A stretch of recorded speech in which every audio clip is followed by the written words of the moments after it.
नमस्कार मित्रांनो, तर आता आम्ही निघालोय तुळजाभवानी मातेचं दर्शन करून थेट अक्कलकोटसाठी। अक्कलकोट या ठिकाणी श्री स्वामी समर्थ महाराजांचं मठ आहे, त्या ठिकाणी श्री स्वामी समर्थ महाराजांची समाधी आहे। आपण सगळे या व्हिडिओच्या माध्यमातून बघणार आहोत। मित्रांनो, तुम्ही माझ्या चॅनलला अजूनपर्यंत सबस्क्राइब केलं नसेल तर लवकरात लवकर जाऊन माझ्या चॅनलला सबस्क्राइब करा, म्हणजे याच्या पुढचे व्हिडिओ तुम्हाला बघायला नक्की मिळतील। मित्रांनो, तुम्हाला माहिती आहे का, श्री स्वामी समर्थ महाराज अक्कलकोटमध्ये 1856 रोजी प्रगट झाले होते आणि 1878 पर्यंत त्या ठिकाणी वास्तव्यात होते। मित्रांनो, त्यांनी 22 वर्ष त्या ठिकाणी राहिले। मित्रांनो, अनेक चमत्कार त्यांनी त्या ठिकाणी केलेले। तुम्हाला माहिती आहे, चोळप्पा महाराज त्यांचे प्रिय भक्त होते, त्यांनी त्यांना समाधीसाठी आपलं घर दिलं होतं। हे तुम्ही मंदिर पाहताय ते चोळप्पा महाराजांचं घर आहे। या ठिकाणी श्री स्वामी समर्थ महाराजांनी आपली समाधी घेतलेली आहे। मित्रांनो, आम्ही या इथलं दर्शन केल्यानंतर इथूनच बाजूला स्वामी समर्थ महाराजांचं चोळप्पा महाराज जे आहेत, जे भक्त आहेत, त्यांचं घर आहे, वाडा आहे। आपण पाहू शकता त्या ठिकाणी श्री स्वामी समर्थ महाराजांनी वापरलेले पादुके आहेत। आम्ही त्या ठिकाणी गेलो, तिथलंही दर्शन घेतलं। त्यानंतर तिथून 1.5 किलोमीटर पुढे श्री स्वामी समर्थ महाराजांचं वटवृक्ष मंदिर आहे। आपण हे पाहू शकता, हे वटवृक्ष मंदिराच्या आजूबाजूचे दुकानं आहेत आणि इथे तुम्हाला काही घ्यायचं असेल, वस्तू घ्यायची असेल किंवा मूर्ती घ्यायची असेल, श्री स्वामी समर्थ महाराजांची मूर्ती घ्यायची असेल तर आपण या ठिकाणी घेऊ शकता।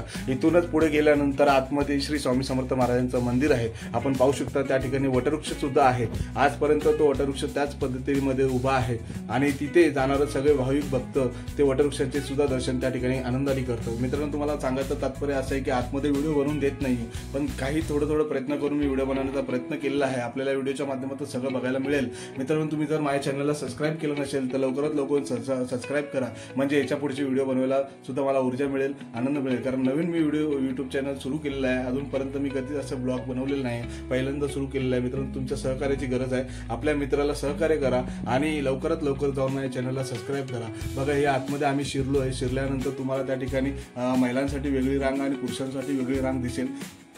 तिथूनच पुढे आतमध्ये गेल्यानंतर तुम्हाला समोरच वटवृक्ष झाड दिसेल। त्या वटवृक्ष झाडासमोरच आपलं श्री स्वामी समर्थ महाराजांचं मंदिर आहे। आपण पाहू शकता, हे खूप छान असं सुंदर असं त्या ठिकाणी त्या सगळं डेकोरेशन केलेलं आहे। आपण पाहू शकता, वरती तुम्हाला दिसत असेल डेकोरेशन।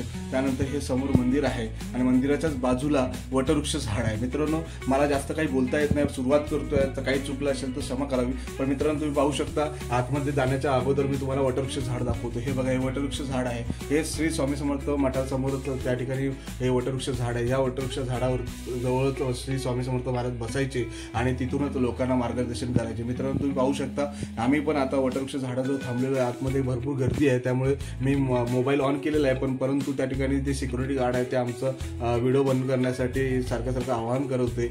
या ठिकाणी पोस्टर लावलेलं आहे। आपण पाहू शकता, भरपूर गर्दी होती, कारण शनिवारचा दिवस होता।